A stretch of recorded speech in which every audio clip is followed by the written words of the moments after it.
রাজধানী কামরাঙ্গীর চরে আছেন সহকর্মী মিজান শাহজাহান, সেখান থেকে নির্বাচনী হালচাল জানাচ্ছেন তিনি। সালাম স্টিল ভোটের গাড়ি নিয়ে আমরা এখন আছি কামরাঙ্গীর চরে। লালবাগ, কামরাঙ্গীর চর, বংশাল, কোতোয়ালি ও চকবাজার নিয়ে এই ঢাকা ৭ আসনটি গঠিত। এই আসনে বিএনপির মনোনয়ন পেয়েছেন হামিদুর রহমান হামিদ।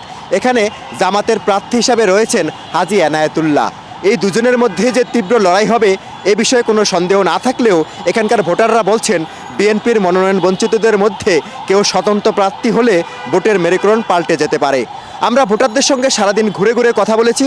তারা বলছেন যে এখানে সামান্য বৃষ্টি হলেই তীব্র জলজটের সৃষ্টি হয়। ভূমিকম্প সহনীয় মোস্ট ডিউরেবল দেশের প্রথম থার্মেক্স রড সালাম স্টিল। সালাম স্টিল বোঝে ডিউরেবিলিটি। সালাম স্টিল মোস্ট ডিউরেবল স্টিল। এখানে অলিগলির কারণে তীব্র যানজটে নাকাল হতে হয় এখানের স্থানীয় বাসিন্দাদের। তাই আগামীতে যিনি সংসদ সদস্য হবেন তাকে প্রতিশ্রুতি দিতে হবে, এসব সংকট থেকে রক্ষা করতে হবে, পরিত্রাণ দিতে হবে ঢাকা ৭ আসনের বাসিন্দাদের। সালাম স্টিল ভোটের গাড়ি নিয়ে এই মুহূর্তে আমার কাছে এই হচ্ছে সবশেষ খবর।